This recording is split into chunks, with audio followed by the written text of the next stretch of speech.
This is my review of The Promised Neverland, Chapter 136, Maze. And we finally got the answer. We finally know what the Seven Walls is. And it is quite literally reality itself. Everything we've ever known and felt is the Seven Walls. It is up, down, left, right, forward, backward, and time. Literally, the time and space are the Seven Walls.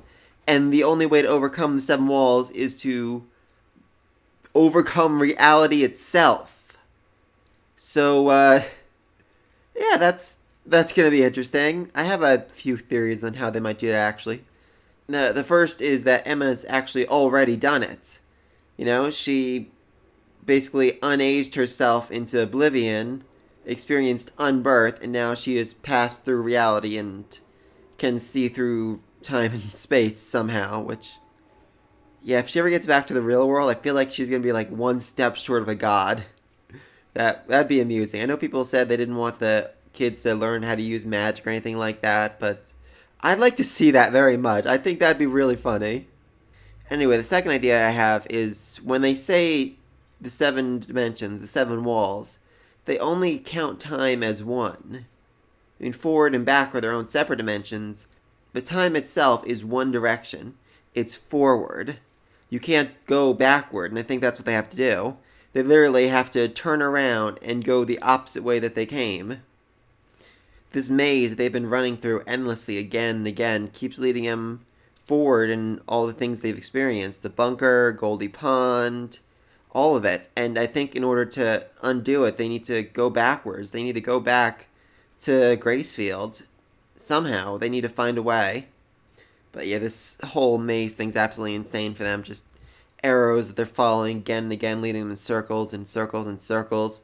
I'm not sure if any of you have been playing the new Five Nights at Freddy game, but that's literally the final level. Just arrows that lead you in circles. But the crazier thing is, the same path goes different ways. So say you go room A, B, and C the first time, you try that the second time, you go A, B, Z. According to Ray, there's no law or reason why this is happening. All the variables are the same, but yet they're still going different paths. I have a weird theory on this. Doesn't make a total amount of sense, but I'm thinking the factor they're not taking into effect is time itself. Like, imagine the sine wave. Up, down, up, down, up, down. Time itself is a variable, and depending on how many seconds have passed since you've entered or the global time of this world, each one has a value that it gives it. Therefore, at certain values, door A opens to door B, and at certain values, door A opens up to D. I think. Again, this is a weird quantum physics entanglement world that makes literally zero sense. I'm just trying to put some logic behind it. I really do love this symbol they have. The cube and the hourglass. Literally the embodiment of time and space itself. It's really interesting. So yeah, then they finally find their way out to the weird pinwheel, vortex, sunny desert room that we saw them in before, where Ray was an old man holding a baby Emma. So yeah, this is a weird place, and I think this is what they have to do. There's a sand and there's a sun, and the whole riddle said, when the arrows stop between the sand and the sun sets in the east. So they think, let's fire an arrow at the sun, why not? Certainly video game logic there. But unfortunately, Emma is turned into a baby and then literally unages out of existence, at which point she becomes a puzzle. I have no idea. I said before I'm trying to put some kind of logic in this place. I really can't. I'm also wondering, we see all these little pinwheels around here.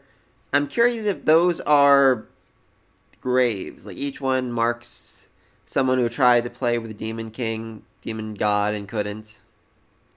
We see like a whole crazy ton of ghosts here.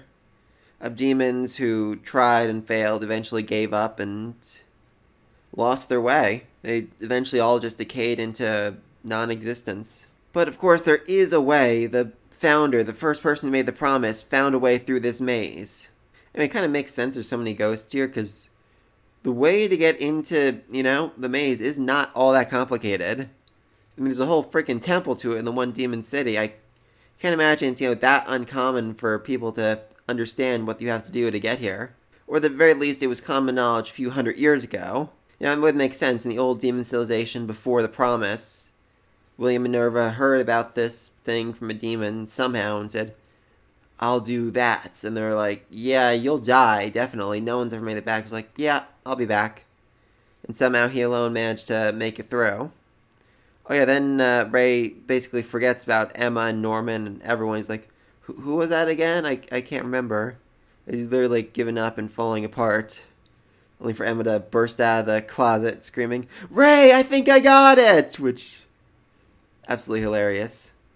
Like I said, I think next week it's either going to be of just going backwards in time and being unborn, explained everything she needed to know to her, or they literally need to move backwards throughout their history. Like, they need to go back through Closet, back through Goldie Pond, back through the bunker, up, and then meet the god at Goldie Pond. I mean, technically, we already kind of saw him back there, but he did say you need to pass through the 7 walls. 7 walls are down there. Of course 7 walls are down there. 7 walls are freaking everywhere. The 7 walls are everywhere. Everything and every time is the 7 walls. So maybe they have to pass through it this way, like moving backwards. They'll be able to overcome their human limitations. I'm really not sure. This was a certainly weird chapter, and I am hoping next week we actually, cover this. Outside, there's still the whole Dawn and Gilda thing. There's the demon army marching. There's Norman's war. There's a lot of other stuff they cover, and, they took a 2-week break to focus on those things in the last couple chapters. I'm hoping next week we'd, just get the answers to this. Because I really don't want us to, have to wait another week after this to find out what the freak the answer is. Because this is really confusing me. Alright, so that's all I really have to say. Let me know what you thought in the comment section down below. What is the key to overcoming the 7 walls? Be sure to like and subscribe. Until next time,